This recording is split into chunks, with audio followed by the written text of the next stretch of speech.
Hi friends, how are you.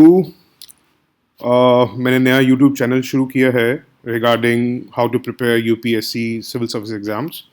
और थोड़ा सा मेरा आपको पढ़ाना रॉ लगेगा because I am not a teacher by profession, but आप ही की तरह एक एक्स एक्सपीरियंट रहा हूँ।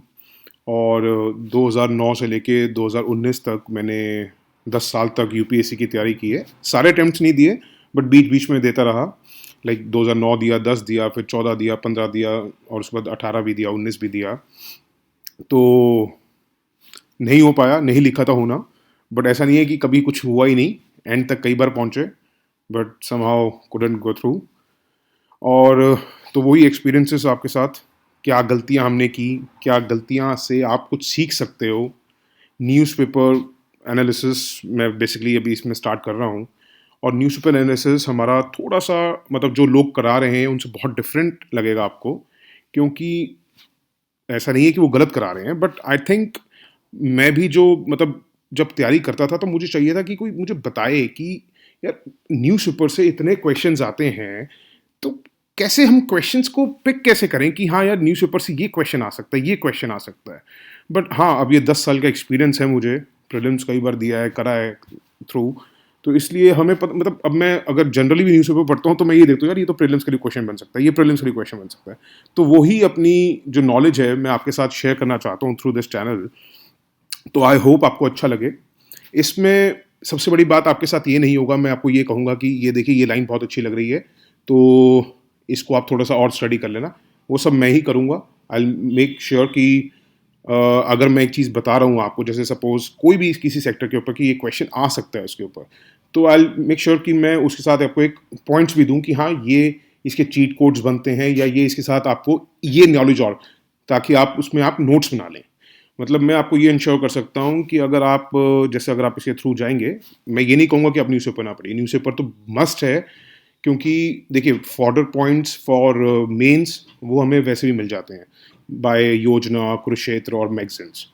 प्रीलिम्स के लिए और इंटरव्यू के लिए आपको डेली अगर आप न्यूज़पेपर पढ़ेंगे ना, you will get to know कि क्या हो रहा है, मतलब आप अवेयर रहेंगे कि आपके आसपास क्या हो रहा है। बट मैं ये इंश्योर करूंगा कि कई बार हमें पता नहीं चलता है पढ़ते हुए कि यार हम जब क्वेश्चंस आते हैं और जब एनालिसिस करते हैं हम लोग प्रीलिम्स के पेपर का, तो पता चलता है यार ये क्वेश्चंस जो हैं, ये लिखा तो हुआ है कि करंट अफेयर्स से आया, बट ये करंट अफेयर्स में हमने कहाँ मिस कर दिया उसको। तो मैं अब आपके लिए वो लेके आऊंगा कि ये चीज़ को कैसे आपने पिक करना है, और वो आपको नहीं बताऊंगा, मैं करके दूंगा आपको।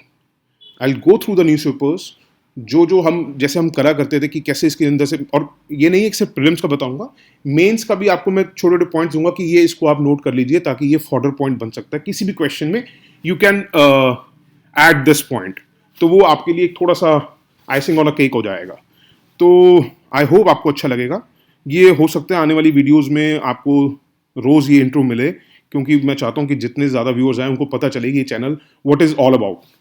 तो आई होप आप पसंद करेंगे। और एक ज़रूर आपको ये कहूँगा कि आपने लाइक करना है, डिसलाइक करना है, वो आपके ऊपर है, सब्सक्राइब करना है वो आपके ऊपर है। But I would request you कि आप कमेंट्स में जाके ना, अगर आपको अच्छा लगा है तो थम्स अप, गंदा लगा है तो थम्स डाउन, क्या इंप्रूवमेंट कर सकते हैं वो प्लीज़। ये मतलब अगर आप, जो अगर मैं इतनी मेहनत कर रहा हूँ या कुछ भी कर रहा हूँ, तो आप, अगर मुझे अच्छा लगेगा कि अगर आप ये कर सकें कि आप ये at least thumbs up, thumbs down comments में ज़रूर बताएं। अगर आपको अच्छा लगता है तो थम्स अप, नहीं लगे तो थम्स डाउन। चलिए अब शुरू करते हैं अपना आज का। Hi friends, how are you. So today is 9th January, day 8। सो आज न्यूज़ देखते हैं। सो पेज 1 पे न्यूज़ है जिसमें सुप्रीम कोर्ट ने गवर्नमेंट को कहा है कि फॉरेस्ट ऑफिसर्स को आर्म करने के लिए। क्यों कहा है, थोड़ा सा ये स्टेटमेंट्स कई बार आ जाती हैं, तो we should know that India recorded the greatest number of mortal facilities among forest officials in the world. 30% बता रहे हैं कि फॉरेस्ट ऑफिसर्स अगर पूरे वर्ल्ड में 100 मरते हैं तो उसमें से 30 जो हैं इंडिया में मरते हैं। तो ये जो है फॉरेस्ट ऑफिशियल्स की जो मॉर्टल फैटिलिटीज़ है वर्ल्ड में सबसे ज़्यादा जो है वो इंडिया में है। So we should know that, ये सबसे बड़ा पॉइंट है। और पेज 5 पे आज है जिसमें असम ने बैन किया है पोल्ट्री इंपोर्ट। तो उसमें एवियन इन्फ्लुएंजा तो हम बड़े दिनों से देख ही रहे हैं, मैंने बड़े सारे नोट्स आपको दिए ही हैं उसके बारे में। एक आ जाइए डक प्लेग इन त्रिपुरा। ठीक है, तो उसके बारे में देखते हैं डक प्लेग क्या होता है। डक प्लेग या इसको डक वायरल एंटेराइटिस भी कह सकते हैं, ये वायरल डिजीज़ है। कई बार आ जाता है क्वेश्चंस, पहले आया जैसे एक बार आया था मुझे याद है प्रीलिम्स में, जैपनीज एन्सेफेलाइटिस, तो वो वायरल डिजीज़ है या बैक्टीरिया से कॉज होता है, ये सब आ जाते हैं। फंगल डिजीज़ है, तो ये डक प्लेग जो है ये भी वायरल डिजीज़ है। ये बेसिकली होती है अल्फा हर्पिस वायरस से, अल्फा हर्पिस वायरस, ठीक है। तो इसको बोलते हैं एनेटेड हर्पीस वायरस 1। ये भी बहुत कंटेजियस डिजीज़ है, जो बेसिकली जो होती है वो होती है डक्स को, गीस को, स्वैंस को। याद रखिएगा, डक्स, गीज और स्वैंस। और ये भी OIE लिस्टेड नोटिफाइबल डिजीज़ है। OIE के बारे में मैंने आपको बता ही दिया था एवियन इन्फ्लुएंजा के लेक्चर में। और अगर आपने नहीं देखा है तो मेरे पुराने जो मैंने हिंदू के नोट्स बनाए हुए हैं, जो पुरानी वीडियोज़ जो हैं Day 1 to Day 7, उसमें आप पढ़ सकते हैं इसके बारे में। और ये बहुत ज़्यादा जो वाइड स्प्रेड होता है या फ्रीक्वेंट होता है, ये कई बार 3-4 ऑप्शंस के साथ आ जाता है, तो उसमें हमें याद रखना होगा कि बहुत ज़्यादा इसमें वाइड स्प्रेड जो होता है वो कैप्टिव वाटरफॉल में होता है। कैप्टिव मीन्स जो पक्षी या जानवर को हम अपने पास केज में रखते हैं, पालते हैं, कैप्टिव होते हैं जो। वाइल्ड वाटरफॉल में भी होता है, जो मतलब वाइल्ड मीन्स जो जंगलों में वगैरह में रहते हैं या जो अपने अपने इंडिपेंडेंट रहते हैं, उनमें भी होता है, बट इतना फ्रीक्वेंटली नहीं होता है। और members of the family Anatidae are natural host. अब आपने पढ़ा है वाटरफाउल और एनेटिडे, इनके ये क्या मतलब है। वाटरफाउल जो हैं वो बर्ड्स होते हैं जो बहुत स्ट्रॉन्ग स्विमर्स होते हैं, क्योंकि उनके जो फेदर्स होते हैं वो वाटरप्रूफ होते हैं, और जो फीट होते हैं वेब्ड होते हैं, मतलब हमने देखा होगा जुड़े हुए पैर जो होते हैं। ये याद रखिएगा कि वाटरफॉल का मतलब जो बहुत अच्छे स्विमर्स होते हैं। ओके, बाकी मैंने देख के आप पॉज करके नोट्स बना सकते हैं। जो वाटरफॉल में आते हैं डक्स, गीज एंड स्वैन्स आते हैं। और एनेटिडे मतलब यही इन्हीं वाटर बर्ड्स की बायोलॉजिकल फैमिली को कहा जाता है। एडिटोरियल 1 पे आज देख सकते हैं, कुछ बाकी पेजेस पे कुछ नहीं था। एडिटोरियल 1 पे GVA के बारे में था। GVA के बारे में मैं ऑलरेडी आपको बता चुका हूँ।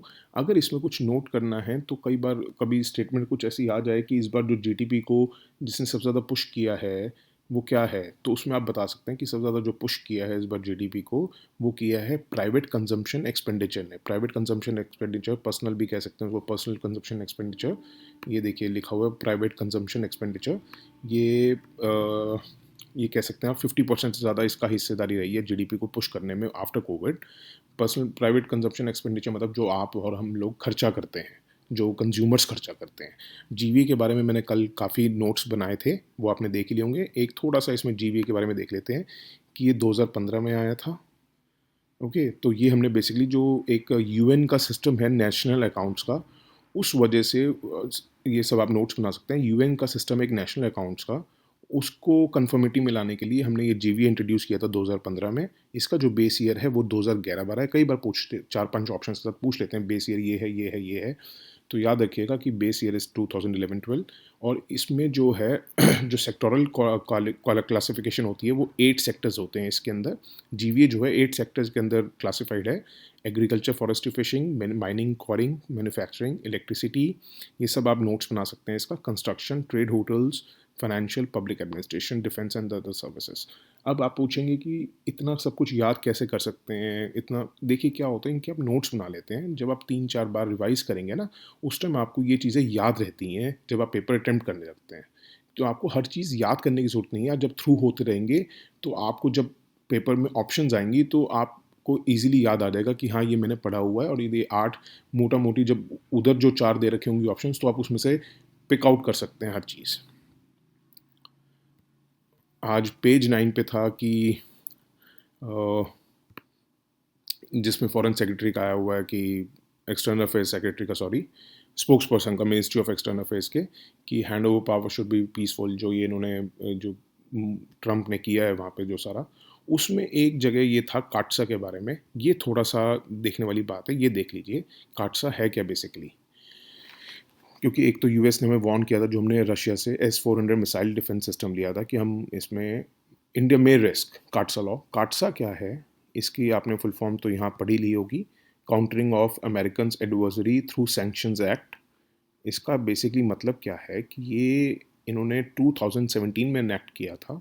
थोड़ा सा याद रखिएगा क्योंकि आजकल थोड़ा अमेरिका का ज़्यादा चल रहा है, कि ये US का लॉ है जो इम्पोज करता है sanctions Iran, north Korea, Russia पे। सैंक्शंस इम्पोज करने का मतलब ये होता है कि फिर कोई भी कंट्री उनसे डील वगैरह करेगी किसी चीज़ों में, तो यूएस उनके खिलाफ एक्शन ले सकता है, चाहे उनके साथ ट्रेड बंद कर दे या उसके ऊपर ड्यूटीज़ लगा दे या जो भी।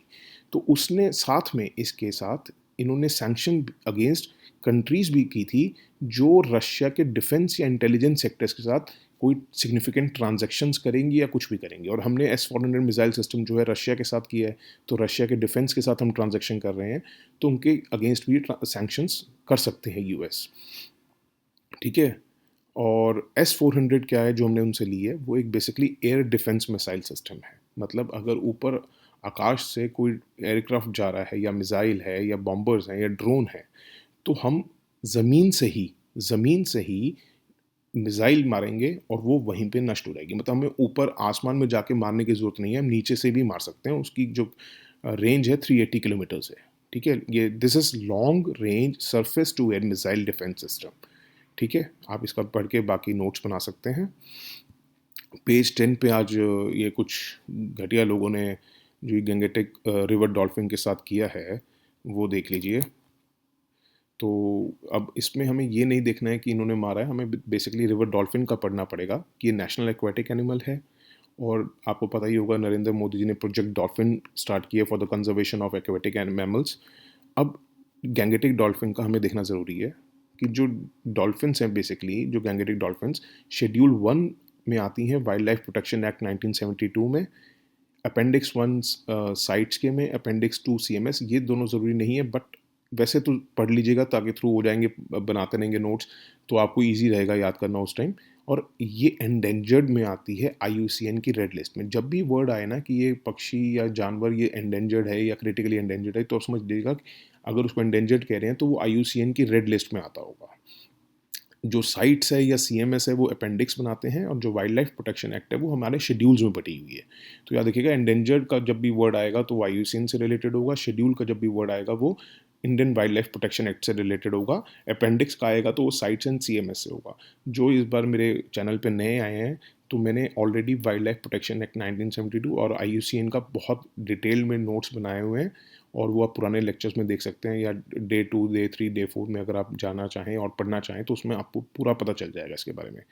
देखिए, इस बार आपने देखा होगा कि जो 2020 में प्रीलिम्स आया था उसमें एलिफेंट्स के ऊपर कैसे कैसे क्वेश्चन आए थे कि बच्चा उनका कैसे हो सकता है, मतलब ये सब बच्चे वगैरह के क्वेश्चन भी आए थे। तो याद रखिएगा कुछ भी आ सकता है, तो थोड़ा सा ना आप पढ़ लीजिए। जो गैंगेटिक डॉल्फिन्स हैं they can only live in fresh water, याद रखिएगा। वो ब्लाइंड होती हैं, और जो वो अपने शिकार को पकड़ती है ना, बड़ी अजीब तरह की वेव्स, वो साउंड्स निकालते हैं जिसको बोलते हैं अल्ट्रासोनिक साउंड वेव्स। ठीक है, साउंड वेव्स। और ये इतनी ज़्यादा एक्सटिंक्ट हो गई है, पोचिंग हो रही है, सब कुछ हो रहा है, हैबिटेट्स इनका डिस्ट्रॉय हो रहे हैं, ये जो डैम्स वगैरह बन रहे हैं हमारे। और एक दूसरी बात क्या है कि जो फीमेल्स हैं ना, फीमेल डॉल्फिन्स, वो 2 से 3 साल में सिर्फ एक ही बच्चे को जन्म देती हैं, फीमेल्स जो हैं, क्योंकि इनका, और इसलिए इसका मतलब इनका प्रोडक्शन रेट बहुत कम है। 2 से 3 साल में सिर्फ एक बच्चे को जन्म देती हैं। और कहाँ कहाँ हैं ये? असम में, उत्तर प्रदेश में, मध्य प्रदेश में, राजस्थान में, बिहार में, झारखंड में, वेस्ट बंगाल में। देखिए, इन चीज़ों का ज़रूर ध्यान दीजिएगा, ऐसे क्वेश्चंस बहुत बार आते हैं, बहुत बार आते हैं। मेरा एक्सपीरियंस है 12 साल का, तभी मैं बता रहा हूँ, ये ऐसे क्वेश्चंस आ जाते हैं। और ये जो डॉल्फिन्स हैं वो वैसे भी they also among the 21 species जो हमने सेंट्रली स्पॉन्सर्ड स्कीम है development of wild life habitat, वैसे ये बेसिकली नाम है integrated development of wild life habitat, जिसमें 21 स्पीशीज़ आइडेंटिफाई करी गई हैं जिनको हमने प्रोटेक्ट करना है, उसमें से डॉल्फिन भी है। अब ये क्या है integrated development of wild life habitat? ये है बेसिकली, ये एक सेंट्रली स्पॉन्सर्ड स्कीम है जो 2008-9 में शुरू हुई थी। इसमें हमने सपोर्ट देना है प्रोटेक्टेड एरियाज़ को। प्रोटेक्टेड एरियाज़ कौन से होते हैं? National parks, wildlife sanctuaries, conservation reserves and community reserves, except tiger reserves. याद रखिए, community reserves except tiger reserves. और हमने प्रोटेक्शन करनी है वाइल्ड लाइफ की जो प्रोटेक्टेड एरियाज़ के बाहर भी हैं। ये प्रोटेक्टेड एरियाज़ तो बचाने ही हैं, और but protection of wild life outside protected areas also. और जो क्रिटिकली एंडेंजर्ड स्पीशीज़ और हैबिटेट्स हैं उनके भी रिकवरी प्रोग्राम हमने शुरू करने हैं। पहले इसमें 17 जो हैं, अब ये सारी याद रखने की ज़रूरत नहीं है, बट आप एक बार पढ़ लेंगे तो आपको याद आ जाएगा कि हाँ, इनमें ये है या नहीं है। तो पहले 17 ही आइडेंटिफाई की गई थी, और ये आइडेंटिफाई कौन करेगा? National board of wild life. ठीक है, 17 ही कही गई थी। उसके बाद 4 जो हैं बाद में इनमें जोड़ी गई हैं। आप ये नोट कर सकते हैं, बना सकते हैं। और national board for wild life जो है, वो जो बॉडी बनी थी, कॉन्स्टिट्यूट की गई थी, वो वाइल्ड लाइफ प्रोटेक्शन एक्ट 1972 में करी गई थी। और ये स्टैट्यूटरी बॉडी है and it is headed by PM, prime minister. और आप अगर नहीं मेरे पे ट्रस्ट कर सकते तो आप पुराने, ये इतना मैं आप सोचेंगे ना कि ये इतनी डिटेल क्यों, तो आप लास्ट ईयर के प्रीलिम्स के क्वेश्चन पेपर्स में जा सकते हैं। National board for wild life question in prelims देख लेना, उसमें आया था कि हु हेड्स दिस बॉडी, और ये एक स्टैट्यूटरी बॉडी है, ये किस उसमें कॉन्स्टिट्यूट हुई थी। तो क्वेश्चन भी ऐसे ऐसे देते हैं, जैसे ऑप्शंस, जैसे एनवायरनमेंट मिनिस्ट्री हेड करती है इसको। आदमी सोचता है यार वाइल्ड लाइफ एनवायरनमेंट से ही होगा, तो हो सकता है वो करते हो, या होम मिनिस्टर करता है, तो याद रखिएगा इट इज़ हेडेड, या प्रेसिडेंट करता है, it is headed by PM.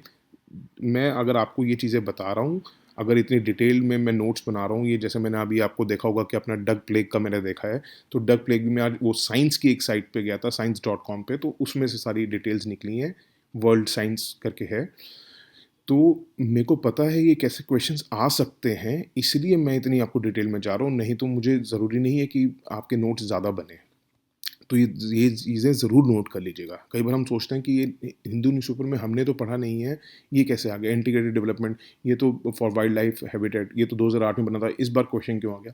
तो ये क्वेश्चन ऐसे से ऐसे निकलते हैं कि हमने डॉल्फिन के बारे में पढ़ा, डॉल्फिन से हम यहाँ गए कि ये इसको उस 21 स्पीशीज़ में भी ऐड किया गया है, तो 21 स्पीशीज़ कौन-कौन सी हैं? ऐसे करके क्वेश्चंस रिलेट करके, जो हम कहते हैं करंट अफेयर्स से आए थे, बट बहुत पुराना था, बहुत पुराना, पुराना कुछ नहीं होता, आता डेली का ही है, रिसेंट का ही है, बट उनमें हमें जाना पड़ता है, घुसना पड़ता है एक से दूसरे पॉइंट पे, दूसरे से हमें you have to connect the dots. तो इसलिए याद रखिएगा कि हमें, अगर हम एक चीज़ पढ़ रहे हैं तो हमें दूसरी चीज़ उसके साथ कैसे पढ़नी है, तीसरी चीज़ कैसे पढ़नी है, तभी हमारे करंट अफेयर्स ऐसे होते हैं कि हम प्रीलिम्स जो है, मेरी गारंटी है आपको कि आपको पता भी नहीं चलेगा कि प्रीलिम्स आप, मतलब एक ईजी वॉक होगी आपके लिए कि आप निकाल देंगे। और आज एक इंटरनेशनल पेज पे था ये, जिसमें इंडिया, भूटान एंड मालदीव्स के बारे में आया हुआ है, पेज 13 पे। इसमें ज़्यादा कुछ नहीं है प्रीलिम्स वालों के लिए, बट ये थोड़ा याद रखना कि जो इकोनॉमिक कॉरिडोर ये नेपाल के साथ प्लान कर रहा है, that will be called as trans Himalayan multi dimensional connectivity. ये थोड़ा सा ध्यान दे लीजिएगा। And that's it for today. Thank you so much for listening to me, और हो सके तो लाइक कीजिएगा अगर अच्छा लगे तो।